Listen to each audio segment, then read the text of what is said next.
दोस्तों, दुनिया का सबसे एडवांस संस्थान नासा को माना जाता है। इसके बारे में कहा जाता है कि यह दुनिया के किसी भी रहस्य को बड़े ही आसानी के साथ उजागर कर देता है और उसकी सच्चाई को सभी के सामने ला देता है। लेकिन भारत में कई ऐसे धार्मिक और इससे जुड़े हुए स्थल हैं जिसके रहस्यों के बारे में आज तक नासा तो क्या, दुनिया की कोई भी रिसर्च संस्थान उसकी सच्चाई का पता नहीं कर पाई। इसी तरह के एक रहस्य को जानने के लिए साल 2015 में अंतरिक्ष एजेंसी नासा ने अपने सैटेलाइट और गूगल अर्थ की मदद से भारत के धार्मिक स्थल कैलाश पर्वत से जुड़े रहस्यों को जानने के लिए कार्य करना शुरू किया था।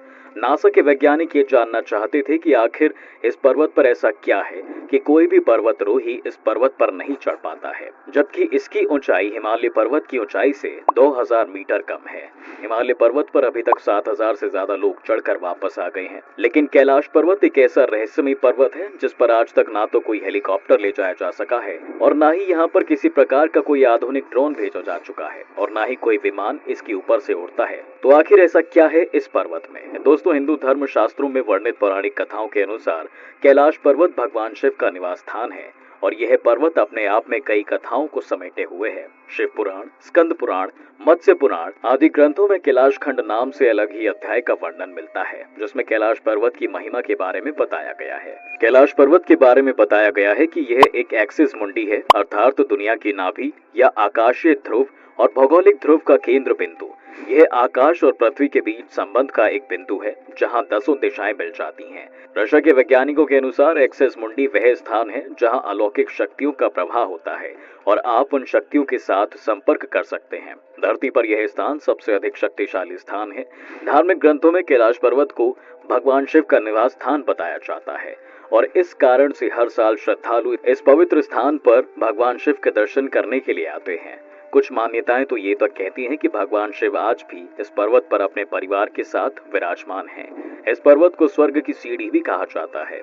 ऐसा भी माना जाता है कि कैलाश पर्वत पर थोड़ा सा ऊपर चढ़ते ही व्यक्ति दिशाहीन हो जाता है और बिना दिशा के चढ़ाई करना मतलब मौत को दावत देना। वहीं रूस के ऑप्थेमोलॉजिस्ट अर्नेस्ट मुलादाशेव का कहना है कि कैलाश पर्वत कोई प्राकृतिक ढांचा नहीं बल्कि एक पिरामिड है जो सुपरनैचुरल शक्तियों से बना हुआ है। उनके इस बात को कुछ लोग सच मानते हैं क्योंकि इस तरह का ढांचा दुनिया में कहीं भी नहीं है। जहां विश्व के सभी पर्वत तिकोना है, वहीं कैलाश पर्वत चौकोर है।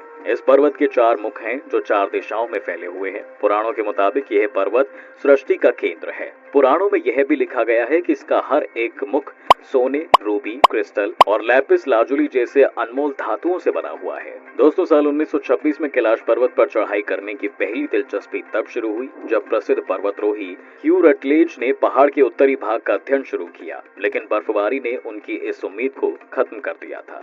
यह पर्वत साल 1962 तक भारत का हिस्सा था, लेकिन चाइना ने आक्रमण करके इस पर्वत पर अवैध रूप से कब्जा कर लिया है और आज भी यह चाइना के ही कब्जे में है। कैलाश पर्वत पर कब्जा करने के बाद से ही चीन इसके रहस्यों को जानने के लिए काफी उत्साहित था और उसने कई बार इस पर्वत पर चढ़ने का प्रयास भी किया, लेकिन हर बार असफल ही रहा। सबसे पहले चीनी सरकार ने साल 1980 में इटली के पर्वतरोही रेनहोल्ड मेस्तर से कैलाश पर्वत फतेह करने की गुजारिश की, लेकिन इन्होंने कैलाश पर्वत पर कदम रखने से ही मना कर दिया।